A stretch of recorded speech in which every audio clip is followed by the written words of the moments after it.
नमो नमः. संस्कृत वर्ल्ड क्लासेसमध्ये आपल्या सगळ्यांचं पुन्हा एकदा स्वागत आहे. आज आपण कर्मधारय समासाची उदाहरणे पाहणार आहोत. आपण यापूर्वी समासाचे मुख्य 4 प्रकार पाहिलेले आहेत.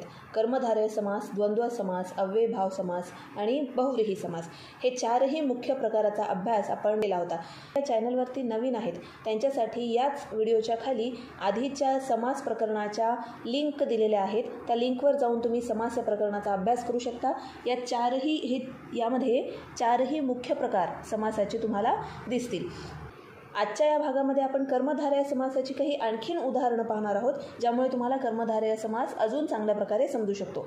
कर्मधारय समासाची डेफिनेशन, त्याचबरोबर त्याची उदाहरणे आणि विभक्ती प्रत्यय कसे करायचे किंवा सामासिक विग्रह कसा करायचा तो आपण मागील भागामध्ये समासाच्या प्रकरणामध्ये शिकलो होतो. तो पाहिल्याच्या नंतर पुन्हा उदाहरणांचा अभ्यास करत असताना हा व्हिडिओ तुम्हाला उपयोगात येणार आहे. तर आता आपण पाहूया कर्मधारय समासाची उदाहरणे.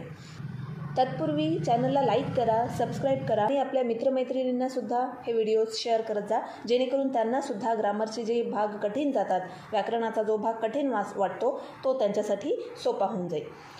कर्मधारय समासामध्ये 3 प्रकारचा संबंध त्या 2 शब्दांमध्ये आपल्याला दिसून येतो. म्हणजेच दिलेल्या शब्दामध्ये 2 शब्द असतात. त्या 2ही शब्दांमध्ये परस्पर कोणता संबंध असतो? तर सर्वप्रथम विशेषण विशेष्य, दुसरा म्हणजे विशेषनाम सामान्य नाम आणि तिसरा उपमान उपमेय संबंध. आता हा एक प्रकारचा संबंध आपण उदाहरणासहित पाहणार आहोत.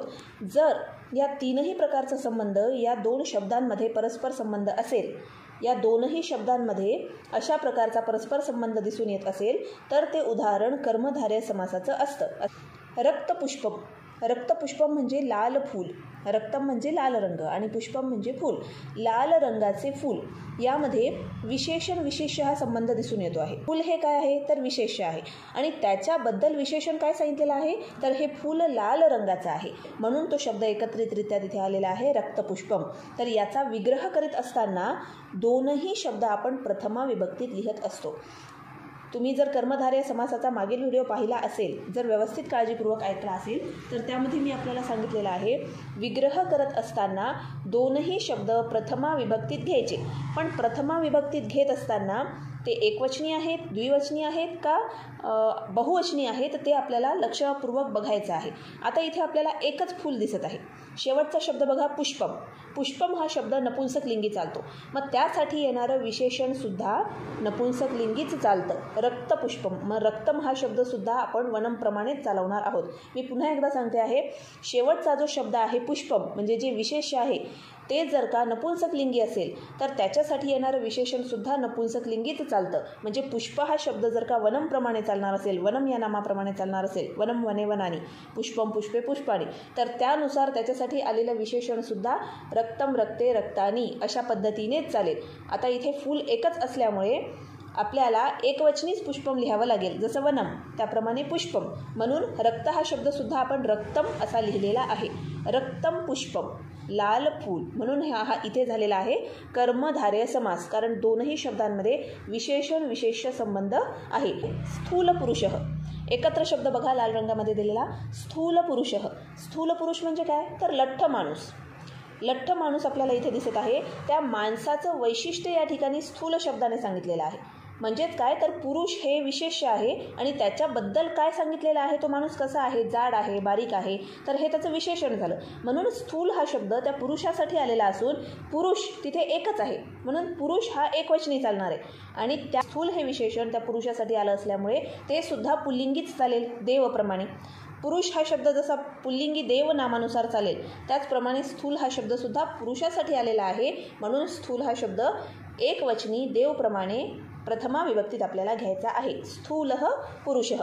शक्यतोवर विद्यार्थ्यांनी शेवटचा शब्द बघायचा आहे, कारण जास्त करून शेवटचा शब्द हा त्याच विभक्तीत दिलेला असतो आणि जर नसेल तर आपल्याला मात्र 2ही शब्द प्रथमा विभक्तीत घ्यावे लागतात, पण असं फार कमी वेळा होतं. म्हणून शेवटच्या शब्दाकडे जास्त करून लक्ष द्यायचं आहे की तो शब्द स्त्रीलिंगी आहे, पुल्लिंगी आहे का नपुंसकलिंगी आहे.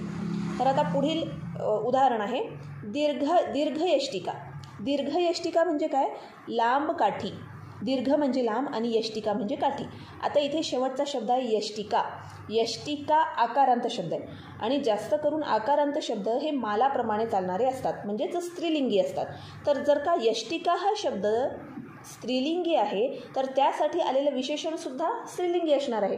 मी याआधी तुम्हाला एक उदाहरण सांगितलेलं होतं की जसं चांगला मुलगा, चांगली मुलगी, जसं लिंगाप्रमाणे आपण विशेषण बदलतो, विशेषणामध्ये बदल करतो. मुलगी असेल तर चांगली मुलगी, चांगला मुलगी असं आपण म्हणत नाही.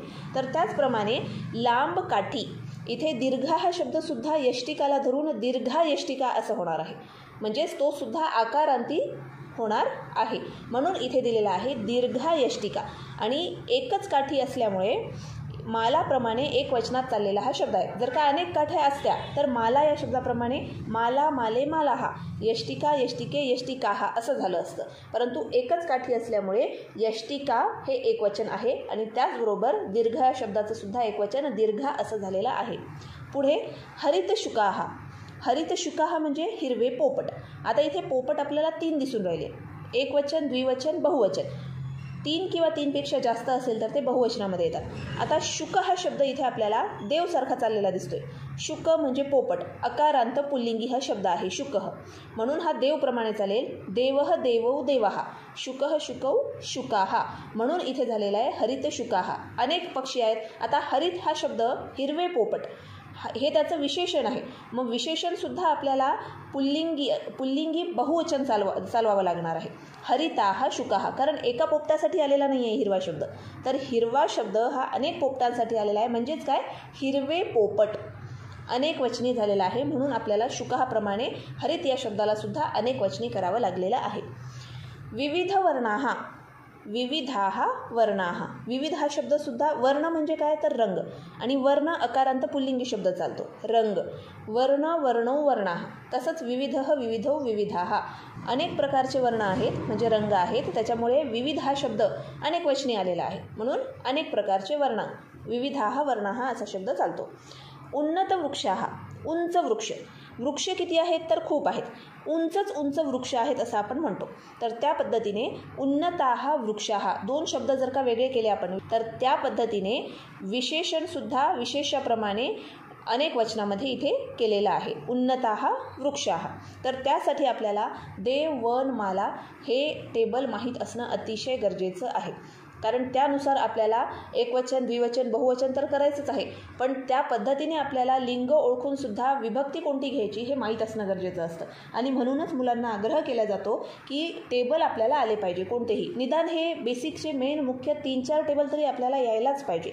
देव, वन, माला, नदी, गुरु असे अकारांत, इकारांत, उकारांत हे शब्द पाठ करणे आवश्यक आहे. तर विशेषण विशेष संबंध यानुसार आपण कर्मधारयाची उदाहरणं पाहिलेली आहे. आजच्या या भागातले कर्मधारयाचे उदाहरणं तुम्हाला कळले का ते मला जरूर कळवा.